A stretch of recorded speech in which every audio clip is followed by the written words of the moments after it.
Hi and welcome to another video. In this video I want to talk a little bit about emotional healing or shadow work if you want, and give you like 5 things you can do to release emotions. And this is something I go deeper into in my program, so you can check it out in the link below. But I want to share these 5 tips with you today. And first and foremost, when we wake up from the mind in some sense. And when we wake up from the mind, we wake up from identity. I am this, I am that, like all the stories in the mind about what we are. And we start to enter the present moment as the being, like the one you can conceptualize. You just are, without an object of identification.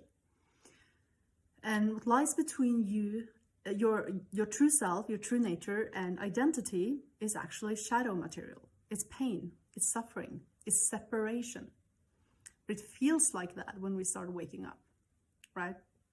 So in some sense, the shadow starts, it's sort of like what usually triggers us or pushes us to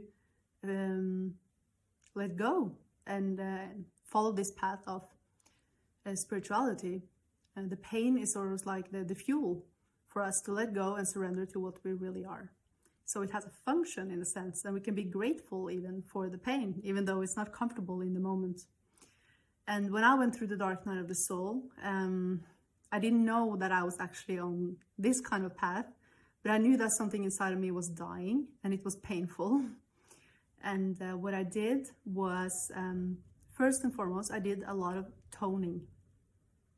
And toning is not something that I planned. It's actually just something that naturally occurred. So if it feels natural to you, then you can try it as well.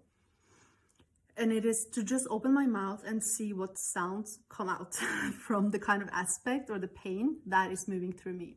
So if I was working with like grief, I would like make the sound of grief.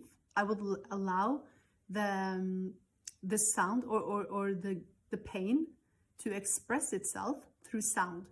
And it didn't have to be a word. It could be, but it didn't have to be like a story. It could just be the pain itself.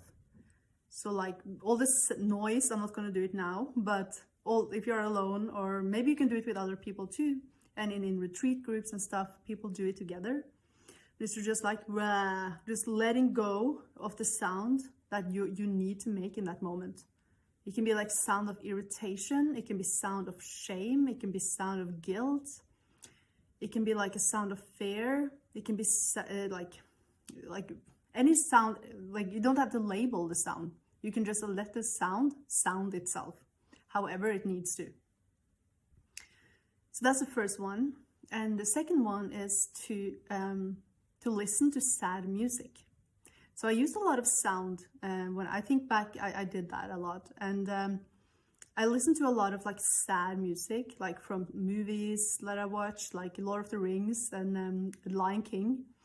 I listened to a lot of sad music, which actually helped me grieve. So it didn't put me in a low mode. It actually helped me to move through the emotion and actually find beauty in the pain. Of course, it doesn't feel like that when you're in the midst of it, but when you come through it, it's like you see the beauty in grief, the beauty in anger even.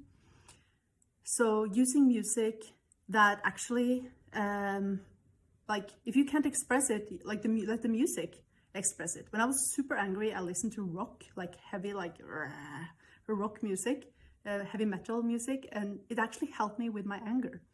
So that's something you can do. A third thing you can do is movement, of course.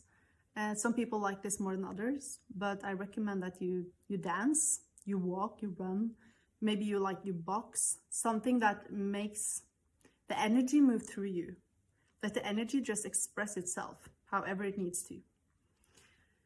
And a fourth thing that I did a lot personally was that I made art. I painted the pain. I made art pieces from the pain inside of me that just expressed itself from the inside. And I usually combine that with music. So I listened to music and painted when I was going through really dark stuff.